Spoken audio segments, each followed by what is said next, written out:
Just kidding, don't change anything on your screen. I was just seeing what it was like to move very slowly.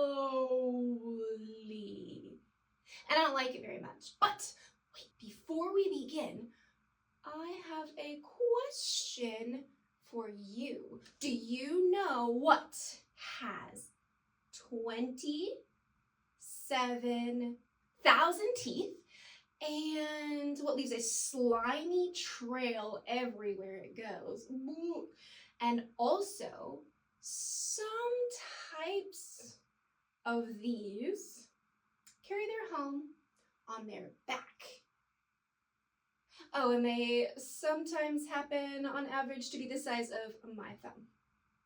These guys! Okay, I couldn't wait for you to guess. I have some amazing creatures to show you today.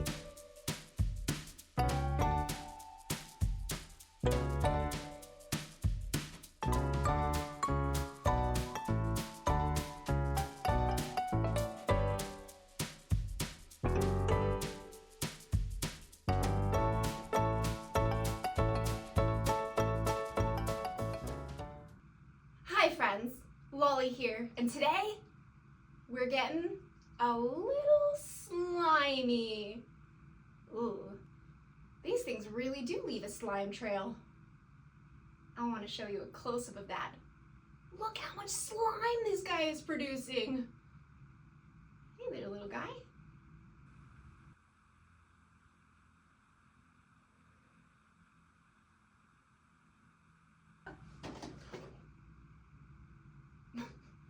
I've got snails and slugs that I went and found in my very own backyard. But I did have some help. These guys can be pretty tricky to find. Have you ever found a slug or a snail or seen one? Now I have a big question for you. What do you think the difference is between a slug and a snail? To know that, we've got to get ready. Much better. Now let's find out a little bit more about these little guys. They're crawling all over the top. You see it? You gotta zoom in. These guys were really tricky to find. But once you know a little bit about them, it gets a lot easier. And maybe you can go find some of your very own.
Alright, well first off, let's learn about this slime that you keep seeing. It was all over my hand.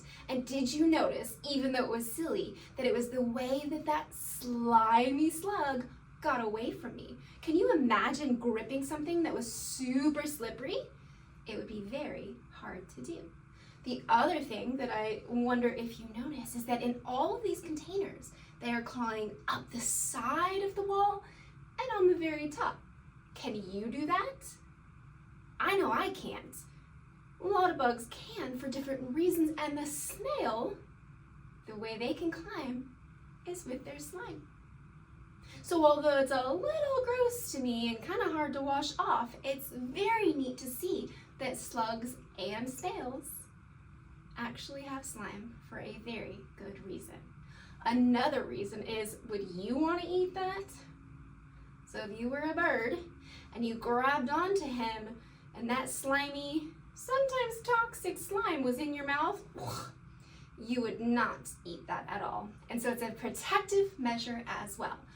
Now, same or different, slugs have that, but snails also protect themselves in a different way. But a snail carries the home. Our slugs did not, but our snail carries it everywhere with them.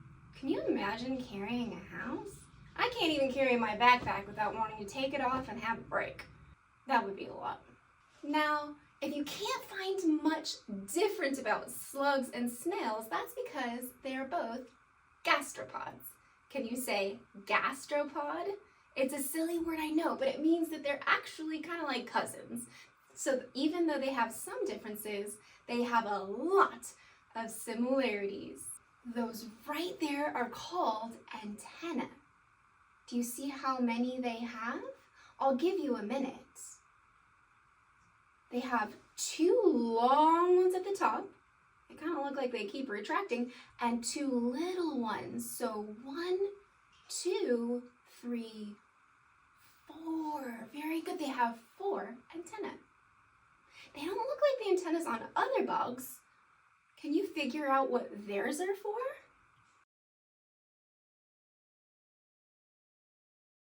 Now, let's back up a little bit, because I did say, in the beginning, that these creatures had 27,000 teeth. Yes, I did, and I was not making that up. But how does this little creature, with that small of a mouth, I can't even see his mouth when I look at him. Do you have a mouth?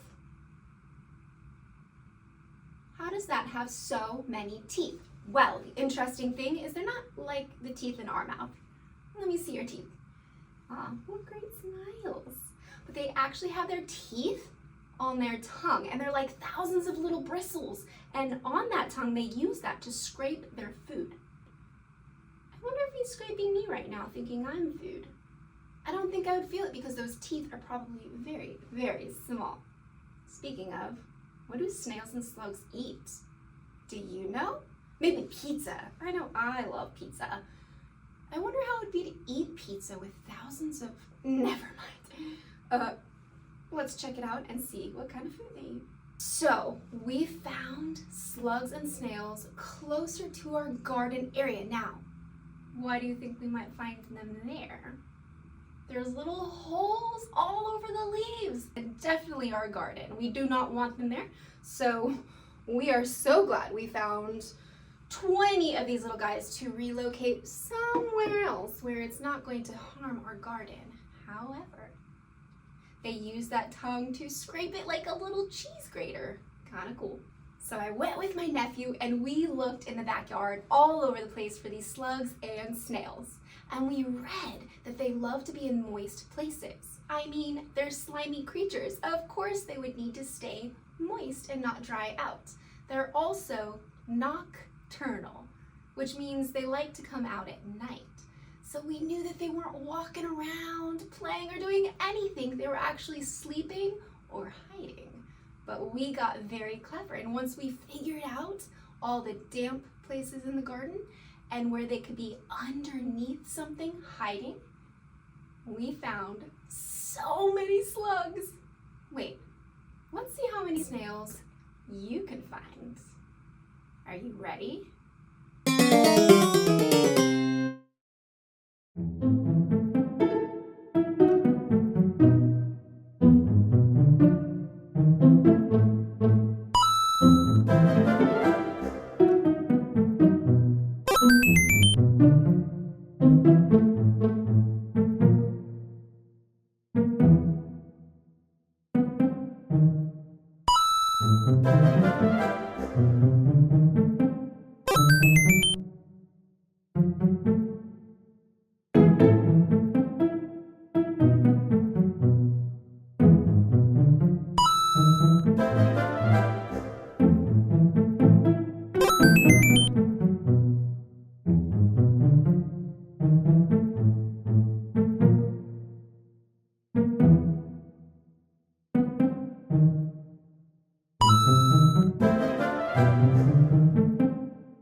Whoa, you were so good at that game. You found so many snails. I think I need to take you next time I go hunting for some slugs and snails in my backyard. Would you like that? I think that would be awesome. Well, I think that's it for today. We've learned quite a few things. We've learned about snails and slugs and how they're kind of similar, but also kind of different. But they're in the same family. They're called gastropods. They have antennas, and they have a really, really cool tongue that has 27,000 teeth. I bet you we can find out so much more, but I've got to say goodbye. Nature is pretty amazing, isn't it? And I can't wait to find out more about it with you. Well, I'll miss you until I see you again. But until then, remember that Lolli loves you. Bye.